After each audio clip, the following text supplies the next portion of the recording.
Hello students, myself Rajiv Atri. Today we are going to discuss principal construction and working of moving coil galvanometer. Students, ये जो construction के अंदर मैंने एक छोटा सा स्केलेटन स्ट्रक्चर बनाया है जिसमें हम समझेंगे कि इसके बेसिक जो कंस्ट्रक्शन के पार्ट्स हैं वो क्या क्या हैं। ये सबसे पहला पार्ट है मैग्नेट, और वो भी मैग्नेट बहुत स्ट्रॉन्ग मैग्नेट की फॉर्म में हम यहाँ पे हॉर्स शू मैग्नेट लेते हैं। हॉर्स शू मैग्नेट अपने आप में एक स्ट्रॉन्ग मैग्नेट माना जाता है। ये जो बीच में सिलेंड्रिकल पोर्शन है ये है सॉफ्ट आयरन कोर, और इसके ऊपर ये जो मैंने रेड कलर की वाइंडिंग करी है ये है आपकी कॉपर कॉइल। ये दो लेवलिंग स्क्रू का मेन यूज बस इतना ही है कि आपका ये जो गैल्वेनोमीटर है इसका हॉरिजॉन्टल जो बेस है वो एक तरह से प्लेन होना चाहिए, ये ऊपर नीचे नहीं होना चाहिए। उसके कारण क्या होगा, ये जो हमारा सॉफ्ट आयरन कोर है ये डिफ्लेक्शन उतनी प्रॉपर नहीं दिखा पाता। अच्छा, सॉफ्ट आयरन कोर के ऊपर ये जो कोयल लिपटी हुई है ये दोनों कोयल्स दोनों तरफ से फॉस्फर और ब्रॉन्ज दोनों का मिक्सचर, ऐसे मटेरियल यहां पे इसको हम बोलते हैं वैसे हेयर स्प्रिंग। ये ऊपर मैंने बनाया नहीं, ऊपर भी हेयर स्प्रिंग ही होता है। ये सिर्फ मैंने आपको समझाने के लिए, दोनों हेयर स्प्रिंग होते हैं और दोनों इसको रीस्टोरिंग टॉर्क देते हैं कि अगर मैंने इन टर्मिनल्स T1 एंड T2 में करंट इनपुट करवाया, करंट इनपुट करवाते ही ये फॉस्फर और ब्रॉन्ज का जो मटेरियल है ये अपने आप में बहुत ही अच्छा कंडक्टर माना जाता है। फॉस्फर ब्रॉन्ज का मिक्सचर, ओके। तो ये दोनों हेयर स्प्रिंग जो है वो फॉस्फर और ब्रॉन्ज के। इसके बाद ये है हमारा पॉइंटर जो कि आमतौर पे डिफ्लेक्शन दिखाने के काम आता है। जनरली अगर किसी वायर में करंट ना हो तो ये है इसका नल डिफ्लेक्शन।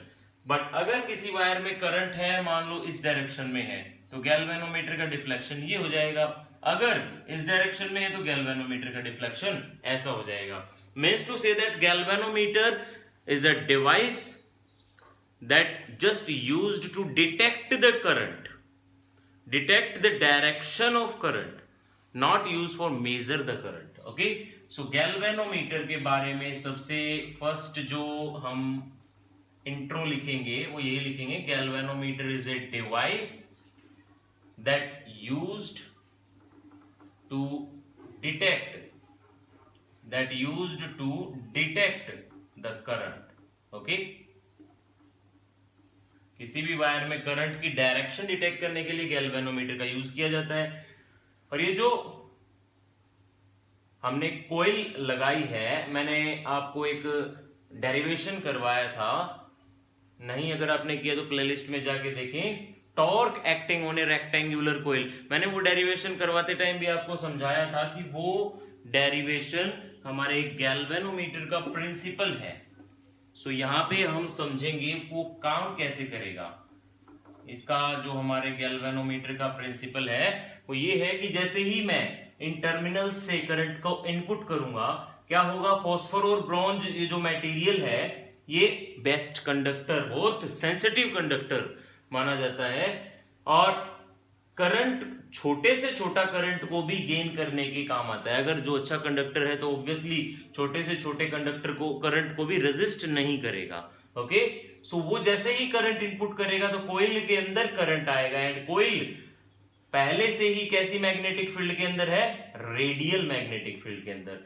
अब बात रही सॉफ्ट आयरन कोर की। सॉफ्ट आयरन कोर क्या काम करता है बच्चों, देखो एक गेम आता था टेम्पल रन के अंदर हम एक मैग्नेट लिया करते थे। मैग्नेट लेते ही क्या होता था, सारे के सारे कॉइन्स आपस में, मतलब उस जो भी वो पर्सन है आपकी तरफ अट्रैक्ट होने लग जाते थे। सेम काम इसका भी। Soft iron core is a ferromagnetic material, और वो फेरोमैग्नेटिक मटेरियल क्या करेगा, सारी मैग्नेटिक फील्ड को gain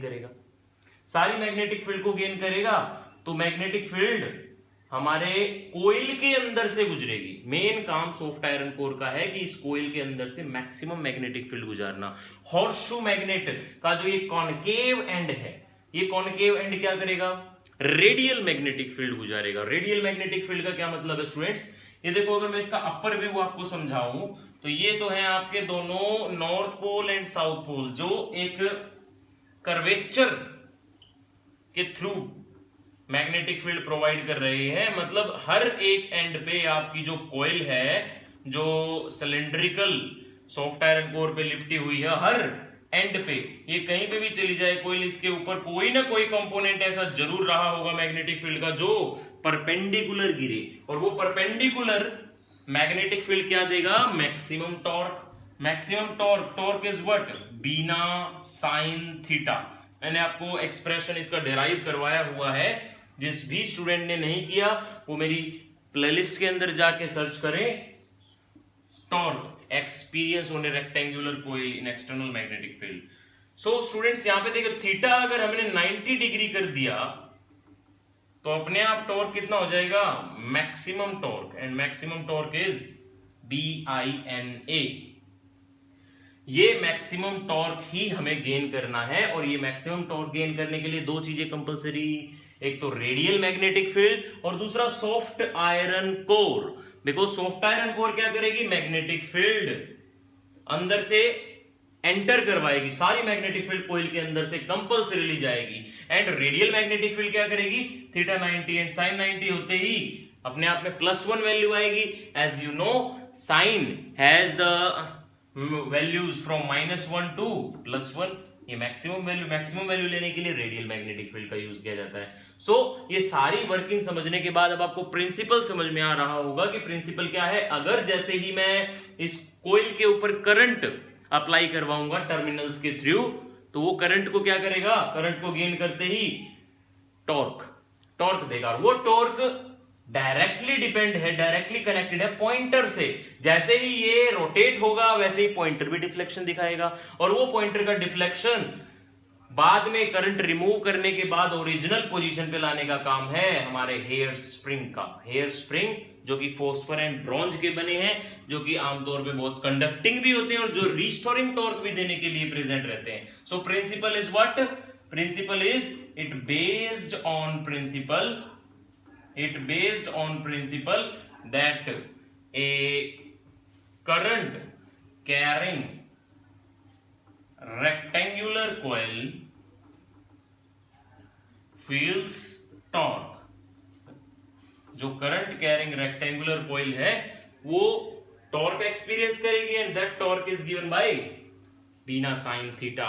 maximum is at sine 90 degree. Now students again construction के लिए मैं आपको यहां पे कुछ नहीं लिखवा रहा, बिकॉज कंस्ट्रक्शन मैं आपको वैसे ही समझा चुका हूं, और कंस्ट्रक्शन वैसे भी एक जनरल नॉलेज की चीज है। जो चीजें आपने लिखी हैं उसी को छोटा छोटा एक्सप्लेन कर दो। मेन जो एक्सप्लेनेशन है वो एक तो कोइल की करनी जरूरी है, कोइल के बाद सॉफ्ट आयरन कोर के बाद ये जो हमारे हॉर्सशू मैग्नेट हैं जो कि स्ट्रॉन्ग मैग्नेटिक फील्ड प्रोवाइड करते हैं ताकि हमारा टॉर्क मैक्सिमम आए। नाउ वर्किंग एंड थ्योरी के अंदर अब आपको क्या करना है, वर्किंग एंड थ्योरी के अंदर एक तो हमारा जो ये एक्सटर्नल करंट के कारण जो टॉर्क आया BNA sine theta, and as theta is 90 degree, so ये जो है टॉर्क ये है करंट के कारण इनिशियली टॉर्क आया। जैसे ही करंट रिमूव हुआ जो रीस्टोरिंग टॉर्क है वो किस पे डिपेंड करेगा, वो डायरेक्टली डिपेंड करेगा, मान लीजिए फाई क्या है हमारा, फाई है हमारा एंगल ऑफ डिफ्लेक्शन, या जो मान लीजिए कॉइल इनिशियली इस पॉइंट पे थी, फाइनली इस पॉइंट पे जाके रुकी। सो जितना ज्यादा ये एंगल उतना ही ज्यादा रीस्टोरिंग टॉर्क। ऑब्वियसली एक बार थोड़ा इमेजिन करके देखें, मान लीजिए ये इस टाइप से आपका है हेयर स्प्रिंग, इसके ऊपर ऐसे रखी हुई है कॉइल। जैसे ही करंट के कारण कॉइल डिफ्लेक्शन दिखाएगी वैसे ही हेयर स्प्रिंग क्या करेगा, वापस रीस्टोरिंग टॉर्क देगा। Always on each moment the restoring torque is directly proportional to the angle of deviation produced by the current.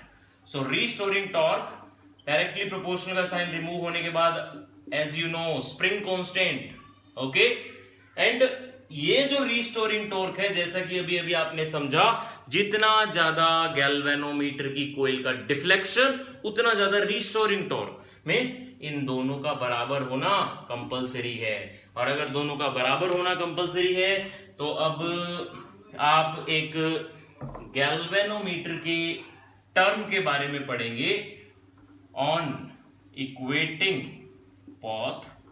ये जो दोनों टॉर्क हैं अगर हम इक्वेट करें, एक तरफ है बीना, एक तरफ है k इंटू फाइव। सो ये जो है हमारा, यहां से अगर मैं करंट को अकेला रखूं, ये आएगा k into five divided by BAN, आप लिख सकते हो बैन।